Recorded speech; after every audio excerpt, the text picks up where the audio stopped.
깊이 감춰둔 내 죄로 인하여 하나님의 어린 양 속죄의 제물 되어 저주받은 나무에 달리셨네.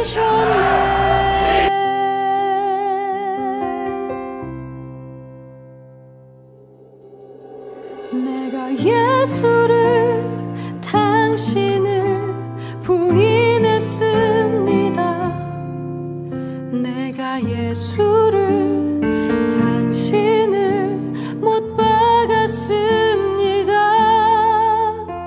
당신이 행하신 일 모든 약속을 다 잊고 십자가에 예수를 매달았네. 내가 예수를 당신을 부인했습니다. 내가 예수를 당신을 못 박았습니다. 나의 모든 죄를 지고 아버지께 인도하시는 내가 예수를 못 박았습니다. 함께 고백합니다. 예수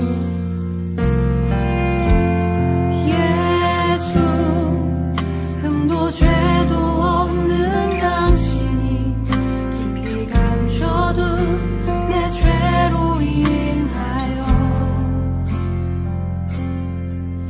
하나님의 어린 양 속죄의 제물 되어 저주받은 나무에 달리셨네.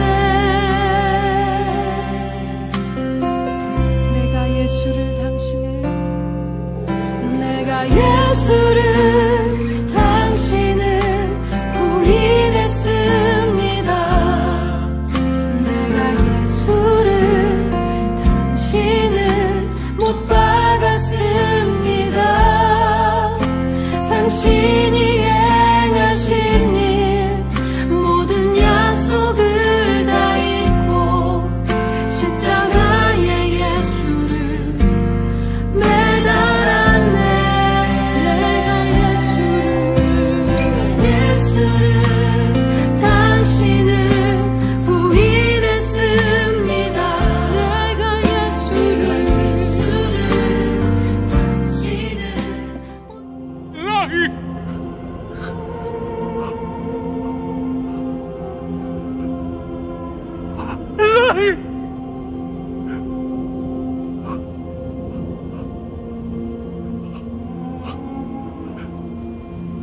잡았다니.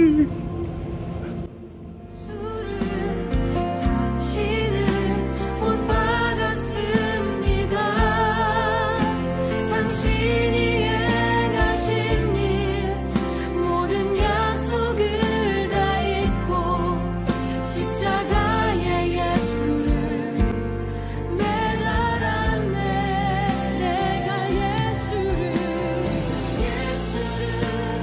당신을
오늘은 예수님 생의 마지막 날입니다. 이제 예수님은 죽음을 준비해야 합니다.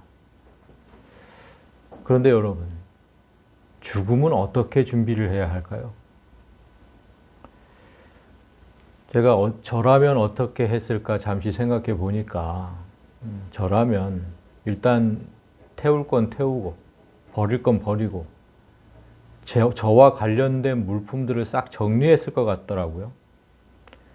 제가 죽은 후에 사랑하는 가족들이 저와 관련된 그 물건들을 보면서 슬퍼하거나 그러지 않도록 기억 속에서 저를 빨리 지우도록 그렇게 했을 것 같습니다. 그런데 예수님은 오히려 반대로 나를 기억하라고 당부하십니다. 내가 이 땅에 왔던 이유, 내가 했던 말들, 내가 하는 행위들 모두 한 가지도 빼놓지 말고 반드시 기억해라. 이렇게 당부하십니다. 우리가 예수님의 그 모든 것을 절대로 잊으면 안 되는 이유를 지금부터 천천히 살펴보겠습니다. 예수님 예루살렘 입성 후 닷새째 되는 생애 마지막 날 일정을 보겠습니다. 첫 번째는 유월절 음식을 제자들과 함께 하십니다. 그리고 두 번째는 제자들의 발을 씻기는 세족식을 거행하시죠. 그리고 이 땅에서의 마지막 설교를 하시고 기도를 하십니다. 그리고 세 번째는 그곳에서 나가셔서 겟세마네 동산에서 기도하십니다. 이렇게 보는 바와 같이 예수님은 이제 죽음을 준비하고 계시는 건데, 먼저 유월절 음식을 제자들과 나누면서 빵은 내 몸이고 포도주는 내 피라는 말씀으로 우리에게 새 생명을 주시죠. 그런데 이 일을 내가 죽은 후에도 행하면서 나를 기억하라고 하십니다. 또 떡을 가져 감사기도 하시고 떼어 그들에게 주시며 이르시되 이것은 너희를 위하여 주는 내 몸이라. 너희가 이를 행하여 나를 기념하라 하시고 기억하라. 이렇게 말씀하셨어요. 그리고 제자들의 발을 씻기신 후에 마지막 설교를 하시는데 그 내용을 보면 예수님이 죽은 후에 우리가 이 험한 세상에서 어떻게 살아가야 되는지 그 방법을 말씀해 주고 계십니다. 그 말씀을 요한복음 13장부터 16장까지 기록되어 있는데 꼭 한번 읽어보십시오. 그런데 이 말씀을 하실 때도 나를 사랑한다면 내가 한 말을 꼭 기억하라고 하십니다. 14장 23절 사람이 나를 사랑하면 내 말을 지키리니, 그리고 24절에 나를 사랑하지 아니하는 자는 내 말을 지키지 아니하나니, 나를 사랑한다면 꼭 나를 기억해달라, 이런 뜻이죠. 그리고 설교 후에는 그 유명한 요한복음 17장 우리를 하나님과 하나 되게 해달라는 그런 내용의 기도를 하십니다. 이렇게 이 땅에서의 마지막 일정은 나를 기억하라는 것이었습니다. 내가 한 말, 내가 한 기도, 내가 오늘 너희들에게 보인 행위들, 그 어떤 것도 잊지 마라. 이렇게 당부하신 후에 겟세마네 동산으로 가서 잡히기 직전까지 기도하십니다. 이때의 기도는 철저하게 인간의 모습으로 십자가의 고통과 죽음을 아버지 앞에 진솔하게 토로합니다. 이렇게 생의 마지막 날이 끝납니다. 그런데 이날 예수님께서 보여준 행위 중에 마태, 마가, 누가는 유월절 식사를 통해서 오늘날 우리가 행하는 성찬식을 소개하는 반면에 요한은 그것을 소개하지 않고 그 누구도 기록하지 않은 세족식을 기록합니다. 성찬식의 의미는 우리가 잘 알고 있고 그래서 예배 때마다 행해야 하는 것인데, 죽음을 하루 앞둔 마지막 날 제자들의 발을 씻기신 이유는 무엇일까요? 오늘날의 교회는 성찬식은 행하면서 세족식은 왜 행하지 않을까요? 예수님께서 행하신 세족식에서 제자들의 운명이 극명하게 나뉘는 것을 볼 수 있는데, 세족식의 의미가 무엇인지 살펴보겠습니다. 세족식은 유월절 음식을 먹는 도중에 거행됐습니다. 저녁 먹는 중 예수는 아버지께서 모든 것을 자기 손에 맡기신 것과 또 자기가 하나님께로부터 오셨다가 하나님께로 돌아가실 것을 아시고 저녁 잡수시던 자리에서 일어나 겉옷을 벗고 수건을 가져다가 허리에 두르시고. 아직 식사가 채 끝나지도 않았는데 예수님께서 갑자기 제자들의 발을 씻기겠다고 나선 겁니다. 그렇다면 빵과 포도주를 나눠주는 성찬과 세족식은 연관이 있다는 것이죠. 성찬 도중에 그렇게 한 거니까. 이 구절을 그래서 잘 보시면 예수께서 세족식을 거행하게 된 이유가 나옵니다. 뭐라 그럽니까? 아버지께서 모든 것을 자기에게 맡기셨다는 걸 아신 후에 세족식을 거행합니다. 여기서 아버지께서 맡기신 모든 것은 사람은 절대로 할 수 없는 죄를 씻는 권한을 의미합니다. 그 권한을 주셨는데 이제 나는 다시 하늘로 돌아가야 한다는 것도 아셨습니다. 그래서 발을 씻는 행위를 통해서 제자들에게 뭔가 가르치려는 겁니다.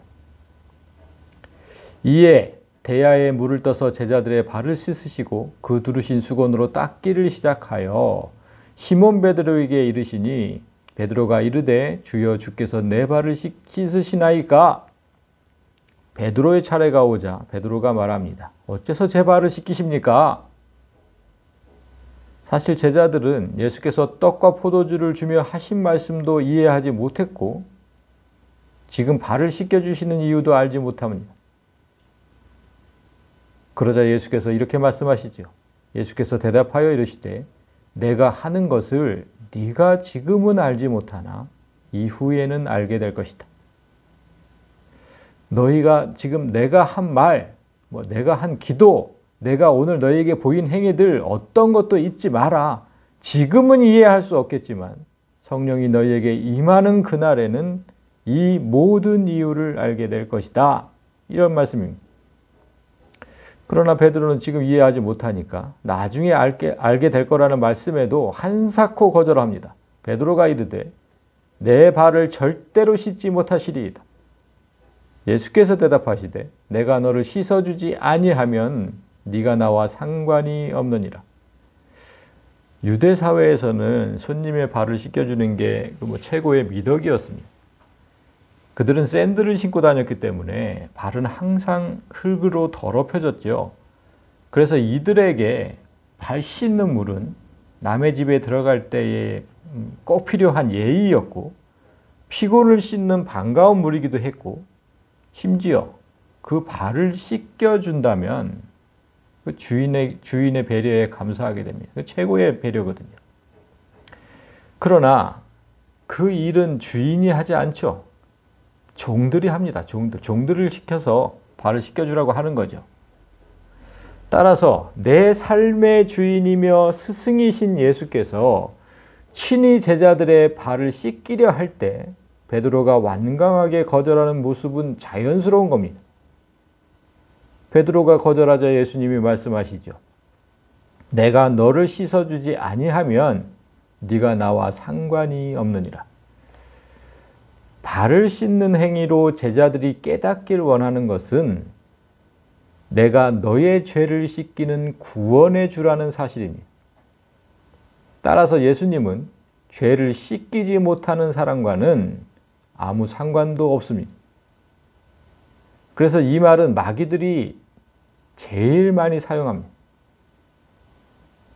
마태복음 8장 대표적으로 한 절을 보면 예수께서 건너편 가다라 지방에 가심에 귀신 들린 자 둘이 무덤 사이에서 나와 예수를 만나니 그들이 소리질러 이르되 하나님의 아들이여 우리가 당신과 무슨 상관이 있나이까. 죄가 그대로 있는 존재들, 예수께서 죄를 씻어주지 않는 존재들, 이들은 예수님과 아무런 상관이 없습니다. 우리의 가족과 이웃이 예수님과 상관없는 사람들이 되지 않도록 끝까지 섬기고 기도해야 합니다. 9절 이어서 봅니다. 시몬 베드로가 이르되 주여 내 발뿐 아니라 손과 머리도 씻어 주옵소서. 나와 네가 상관이 없다고 하시니까 베드로가 흠칫 놀라서 얼른 태도를 바꿉니다. 그렇다면 손과 머리까지 씻어 주십시오. 그러나 예수께서 이르시되 이미 목욕한 자는 발밖에 씻을 필요가 없느니라. 온몸이 깨끗하니라. 너희가 깨끗하나 다는 아니니라 하시니, 예수님은 지금 하나님께 죄 씻는 권한을 받으셨습니다. 그러니까 제자들의 죄를 씻는 권한이 내게 있음을 행위로 보여주고 있는 겁니다. 그렇게 죄가 씻긴 사람은 이미 목욕을 끝내서 온몸이 깨끗해진 사람과 똑같은 거라, 이렇게 말씀하십니다. 그런데 그런 사람도 잠시 바깥을 걷고 오면 발은 다시 더러워지죠. 그러면 발만 씻으면 되지 또다시 온몸을 씻을 필요가 없습니다. 이 말씀의 의미는 우리가 예수님 보혈로 깨끗해진 상태라고 해도 다니다 보면, 즉 살다 보면 또 죄를 짓게 된다, 이런 뜻입니다. 그때 흙에 다닌 발, 즉 죄된 행위만 하나님 앞에 즉시 내놓고 씻어달라고 하면 됩니다. 우리의 과거의 죄, 현재의 죄, 미래의 죄 모두 예수님께서 짊어지고 십자가에 달리셨다고 우리가 그때 배웠죠. 그래서 온몸이 깨끗하게 씻겨졌지만 더러워진 발을 하나님께 내보이는 것, 그때마다 내가 죄 지은 것, 그걸 하나님께 내보이는 그런 모습은 중요하다는 겁니다. 그러나 그 죄가 온전히 씻겨지지 못한 사람도 있습니다. 11절에 보면 이는 자기를 팔자가 누구인지 아심이라. 그러므로 다는 깨끗하지 아니하다 하신 것이다. 이렇게 기록하죠. 제자 중 유일하게 가룟 유다는 죄 씻음을 받지 못합니다. 예수님을 따르는 무리, 교회 안에도 죄가 씻겨진 사람이 있고 그렇지 못한 사람이 있다는 뜻입니다. 가룟 유다가 죄 씻음을 받지 못한 이유를 보십시오. 세족식 전에 성찬식을 거행할 때 예수께서 가룟 유다에게도 떡 한 조각을 주십니다. 요한복음 13장을 보면 예수께서 떡 한 조각을 적셔서 가룟 시몬의 아들 유다에게 주시니 조각을 받은 후 곧 사탄이 그 속에 들어간지라. 이에 예수께서 유다에게 이르시되 네가 하는 일을 속히 하라 하시니, 떡은 예수님 몸을 상징하고 생명의 양식을 상징하죠. 즉 말씀을 들은 후에도 사탄이 그 속에 들어가 말씀이 생명으로 바뀌지 못하고 오히려 예수를 못 박는 사람이 있다는 겁니다. 그런 사람에게 예수님은 이렇게 말씀합니다. 인자는 자기에 대하여 기록된 대로 가거니와 인자를 파는 그 사람에게는 화가 있으리로다. 그 사람은 차라리 태어나지 아니하였더라면 제게 좋을 뻔하였느니라. 그러니까 나는 유월절 어린 양으로 죽는 운명으로 이 땅에 왔지만, 그렇게 인자는 자기에 대해서 기록된 대로 가지만, 그렇더라도 나를 그 제물로 만든 사람은, 인자를 파는 그 사람에게는 화가 있으리로다. 그 사람은 차라리 태어나지 않았으면 좋았을 것이다. 어제도 말씀드렸지만 하나님은 사람의 계획과 상관없이 일하십니다. 가룟 유다가 이렇게 악역을 자처하지 않아도 예수님은 어떤 식으로든 유월절에 십자가에 달렸을 겁니다. 그랬다면, 가룟 유다가 악역을 자처하지 않았다면 제자 중 한 명이라도 영원한 불구덩이로 들어가지는 않았을 것입니다. 오늘 여기까지 정리합니다. 성도 여러분, 성찬식과 세족식은 마치 부모가 자식에게 주는 사랑과 똑같은 겁니다. 생각해 보십시오. 자신의 살과 피로 새 생명을 주는 것, 성찬식이죠. 부모가 자식에게 똑같이 행하지 않았습니까? 그리고 깨끗이 목욕시킨 아이가 걸으면서 더러워진 발을 그때마다 씻겨주는 것, 그 세족식입니다. 조그만 죄도 우리 몸에 붙어있지 못하도록 그때마다 쫙 닦아주시는 겁니다. 그래서 이 세족식을 교회는 항상 기억해야 됩니다. 이것이 예수님께서 최후까지 하신 일입니다. 죽기 전 최후까지 하신 일. 그래서 말씀을 듣고도 나를 죽이지 못하고 오히려 예수를 죽이는 가룟 유다와 같은 죄를 짓지 마십시오. 죽음을 코앞에 두고도 끝까지 우리를 사랑하신 예수님을 절대로 잊지 마십시오. 그렇게 예수님을 항상 기억하는 여러분이 되시기를 주님의 이름으로 간절히 소망합니다.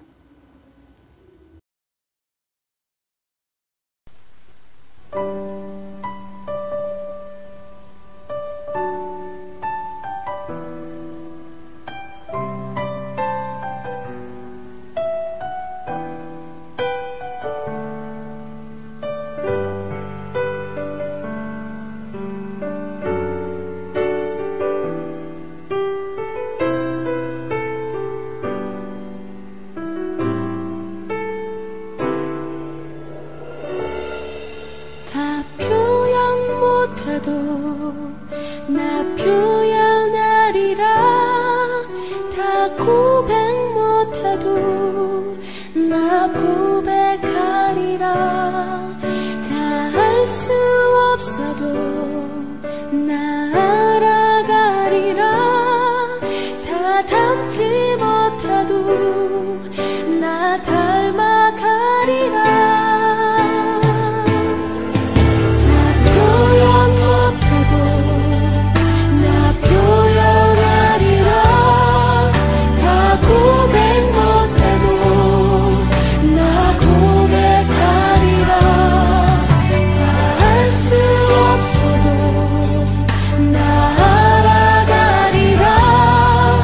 다 닮지 못해도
가게